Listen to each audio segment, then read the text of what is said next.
And if your mother ain't loved you growing up, go beat that up. Go beat it up. You're not gonna feel better till you beat this the fuck.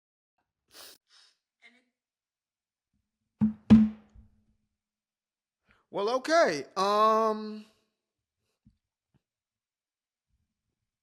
Well, there's that. Yeah, so there's this old saying that there is no love like a mother's love, right? Ain't no love like your mama's love.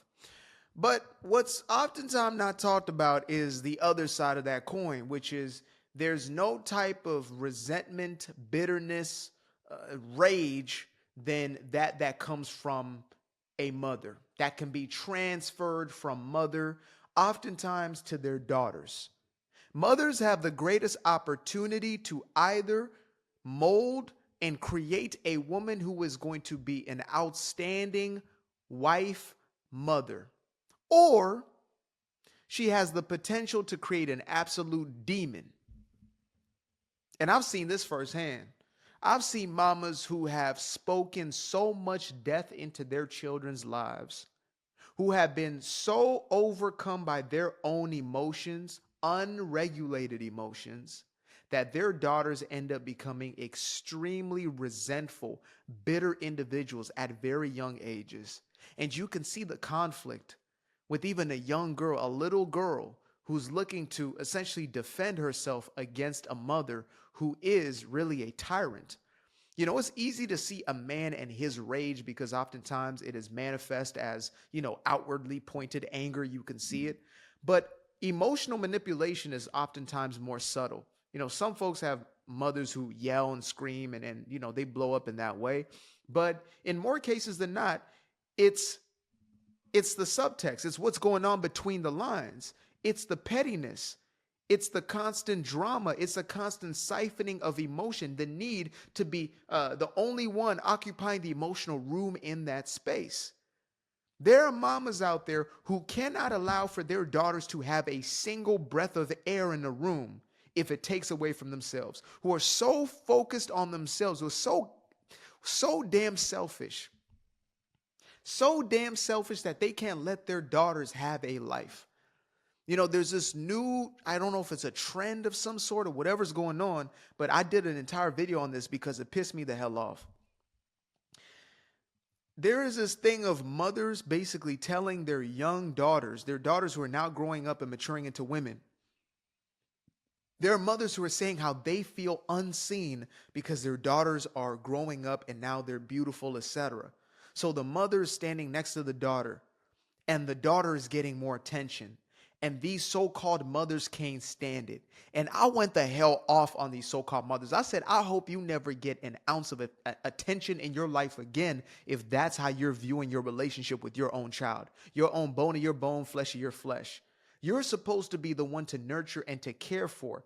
And in later stages of life, to have a kinship and a friendship to guide your daughter into her next phases, into wifehood, into motherhood. But instead, you are so salty, you're going to lead her into a damn ditch.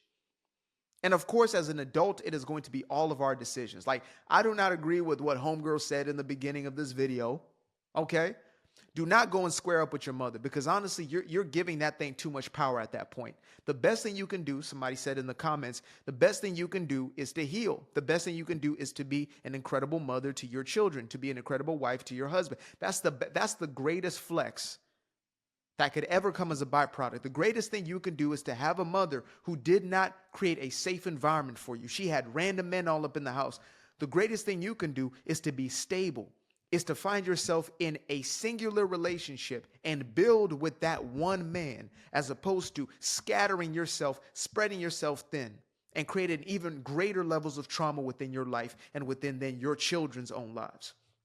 The greatest thing you can do is to correct the behaviors that you have been promoting, that you have been living under, that you have essentially normalized throughout your life. The greatest thing you can do is to overcome the trauma, is to change the script for who you are going to be and therefore who your children get the opportunity to be. That's the best thing that you can do. But I can't sit here and lie to y'all and say that there aren't women who are absolute demons when it comes to their own children. They will treat a stranger better than they will treat their own kin, their own blood of their blood, flesh of their flesh. They will treat a random man who is nothing, who sees them as nothing but a jump off, sees them as nothing but something to penetrate and to bounce. They will treat that dude right there better than their own children. They will expose their children. I did another story around this where this woman is thinking this man she's been with, you know, her daughter, young daughter, probably was 5 years old in the beginning of it, you know, was creating a safe relationship, etc. And it turns out that this dude was doing some weird stuff, texting the daughter who's now 10 years old about, have you ever got some top? Like, what? What are you talking about? You're disgusting. But yet there are mothers who won't even believe their daughters. There are mothers who may know that this man is a red flag, but they're so desperate and so thirsty for a relationship that they will put their children in harm's way. So I get that. I completely understand it. And I know there's a lot of chicks walking around out here who are walking byproducts of the mothers that they had. And I'm sorry for that. I wish that wasn't the case. You know, I address the brothers all the time and I talk to the fellas and say, I get it. I get the effects. I might not have the empathy, but I have the compassion around not having a father in the household. I was fortunate enough to have pops there. I can only imagine the sort of pain, the lasting pain that can come from not having pops there or having a father who is absent-minded, absent emotionally. They may not be perfect, but the ones who stay, shout out to them. But to have a mother who puts her own trauma ahead of her children, that becomes the potential cycle continued into the daughter. And so when I see a lot of this behavior, modern, you know, quote unquote, modern women, etc., that's why I don't approach it from the red pill standpoint. I understand that it's coming from somewhere. There's a society that's normalizing these behaviors. Modern feminism is pushing for these behaviors. It is telling you that this is empowerment. It is endorsing them and showing you that this is the way for women. This is how you liberate yourself. Really, you're just entrapping yourself. You're getting caught up in worse and worse situations and circumstances. You are more traumatized than you began.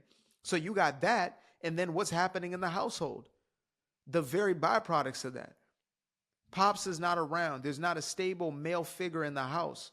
So you already got those paternal issues taking place, those quote unquote daddy issues. Then now mama's there, but mama's so filled with resentment. Mama's so filled with bitterness and anger. Mama's so jaded, so fearful that she starts to project those things onto her babies. And her daughters are trying to fight for their own individuality and all of that. And so you can get enmeshed and trapped in that. And that's the pain that you saw in that chick's face right there. I've never been big on, filming yourself crying on the internet. I never understood it, I'll be honest. But, I saw that moment and I said, okay, this is really something to get into because there's a reason for the pain behind that woman's eyes. There's a reason why she feels as if she's just continuing the toxicity. Her mama probably laid hands on her. And so she thought that was normal. A lot of the ghetto and ratchet behaviors that we see projected, they came from somewhere. They started somewhere. Right? They didn't come out of the blue. They're not random happenstance, but then there has to be a correction. There's nothing like a mother's love, but there's also nothing like a mother's disdain. And that is a path that, again, only y'all can really choose. You can choose to embrace something different for yourself, to listen to different voices. If you're able to listen to this as a woman from a dude, you already are 10 steps ahead because you don't have such a big ego. You're not so prideful that you can't get correction or can't listen to a message. God may be sending through all types of vessels, all types of people who have a message to get through to you that could very well at least help you in the situation that you're in right now. So shout out to you first and foremost. But I promise you, it doesn't have to be that way, not continuing forward. There's a lot of hurt and there's a lot of healing that's got to take place. Even before getting in any sort of relationship, before getting in any sort of emotional, mental, as much as physical relationship, you got to get to a place where you heal, because as soon as you're now creating the chance and the opportunity of a child to be born, and don't get it twisted, every time you lay up, you're creating that chance of a child to be born into this world. Whether there was a pill involved, there was contraceptive, whatever it may be you are using, there is a chance for a child to be born into that situation. Please make sure that you are healed before you're bringing these babies in. Because as you see right there, that is the byproduct of a chick who's about to pull up to your house and square the hell up with you. You're supposed to be enjoying lunches and brunches, interviews by the pool, considered a fool because they dropped out. Yeah. All seriousness, this is supposed to be somebody you're building a real relationship with in the later years of your life. But instead, they want to put the beats on you because they don't know any other way. I appreciate you guys for tuning in. Make sure to subscribe to the channel if you found value in this content. If you want to show some love or some support, you can go ahead and send a Cash App or go ahead and buy me a coffee by clicking the link below, literally titled Buy Me a Coffee. Till the next time, peace. I fell in love with the sunshine. I fell in love with the light. I fell in love with the full moon. I fell in love with the night. I can see the light again. I can see